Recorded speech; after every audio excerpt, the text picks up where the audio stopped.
It evens out the color too, right? Think about,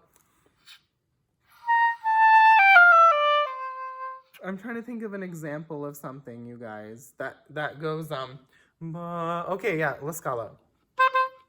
You can't, in an audition, if you don't have perfect pitch, I don't have perfect pitch, you can't hear the note necessarily right before. So that's when you do have to kind of have a read that just lets you go, and no having to think about it, right?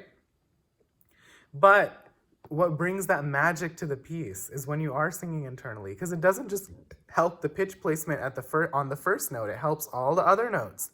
If it helps balance out the resistances of different notes on the oboe, because every note on the oboe not only has a different kind of pitch tendency, but it also has a different resistance. And to balance out the resistances of the oboe, scale of the oboe, singing internally does that because you're hearing the note before and it does something. Guys, it's almost like intuitively something just happens that your body listens to your ear. Your body hears it and it's just kind of like, okay, yeah, this.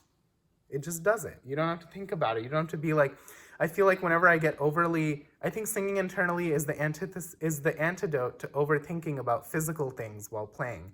Like, oh, I need to do this on this. My say your C is like flat or sharp or whatever. Say your C is wonky on your oboe. If you were like, oh, I need to do this for this C and do this and change this about my mouth and my embouchure and my throat and my stomach and my whatever else.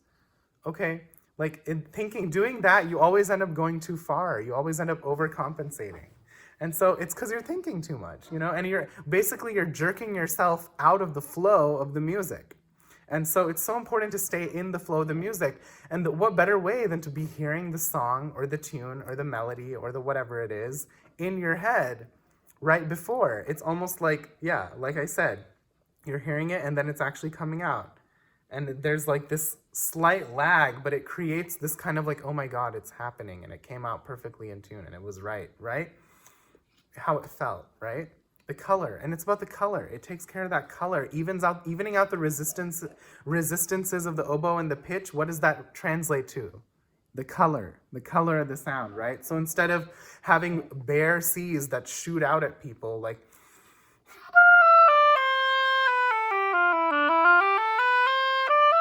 right? If I was just to blow like an automaton into the oboe, this is how the scale would sound.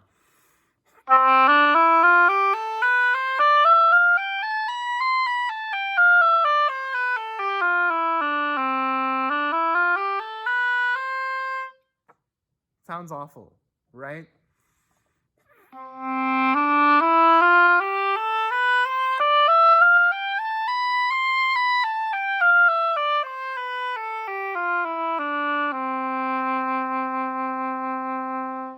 See, it's evening out. It evens out those resistances, right?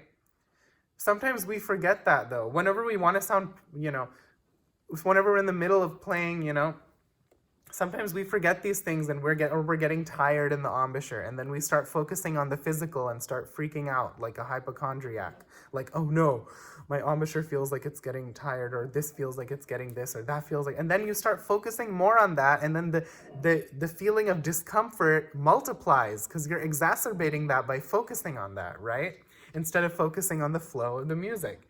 And so it gets your attention flowing in the wrong circuit, in the wrong direction, instead of in the flow. And so when you're hearing the music, while it's happening, and this is why it's so important, I feel, not just to sing your repertoire just to get a feeling, but to sing your repertoire while you're playing. You can sing your repertoire independently of playing it, and then you go and pick up your oboe, and then it's going to sound like a completely different thing. Like you're not translating anything. It's because you really have to be singing it while you're playing. It's so interesting. That's kind of the fun of it, right? Something you can play without doing that, but something magical happens. I just want to share this. Like whenever,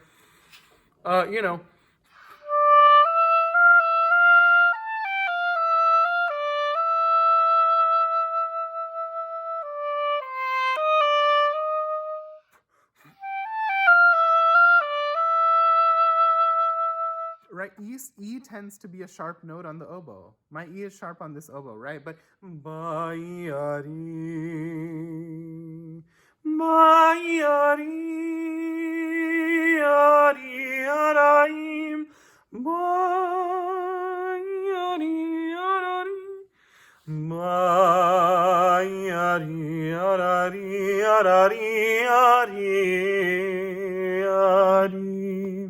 You're hearing it and you're like, that's what, while you're playing, you're hearing it, right?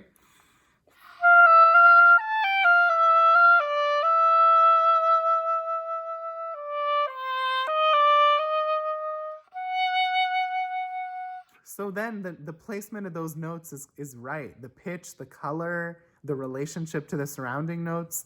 And that's what creates that feeling of flow too, because you're on the moving sidewalk. You're on that trajectory already. If you're singing internally and then it's, and then it's coming out of the oboe with a slight lag, right? Kind of like that. Kind of like the great German conductors where they would give the downbeat and then the orchestra would come in a little after.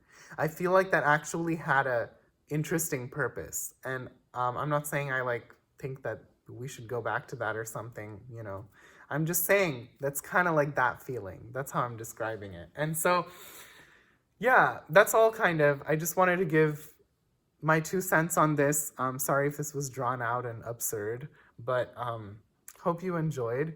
Actually, let me see if I can give another example, okay? Let's see. I just want to keep giving some example. Oh, yeah. Guys, this is a great example. The après un rêve, whatever. I don't know how to pronounce French, okay? I don't know how to pronounce French. Please excuse me. If you speak French, please comment what I'm doing wrong.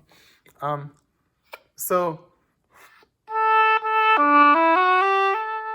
right, this is like a loose-ish reed. Like, it's not a great reed, but it can sound okay if you're singing internally. I mean, it's pretty well in place, don't get me wrong, but it's a little loose in the cane. It's the very tip of the tip is kind of splitting apart, right, a little bit.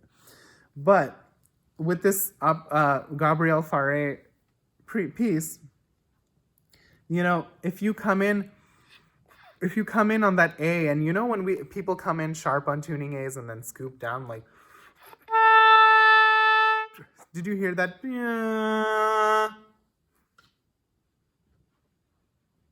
It sets you, it screws with your brain for the rest of the phrase.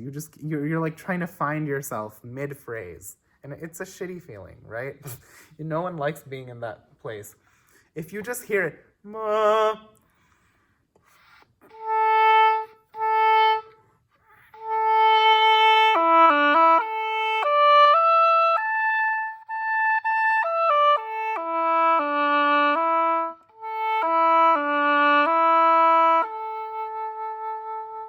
then you hear it, right?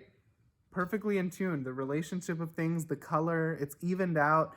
And this is the thing, guys. Evening things out does not mean everything is smooth, right? In music. You have buoyancy, you have inflection, you have exciting things. Like, you can use your vibrato, you can use your inflection, your support, create all sorts of different shapes and colors and just moments and just excitement, right? But it's talking about evening out the color.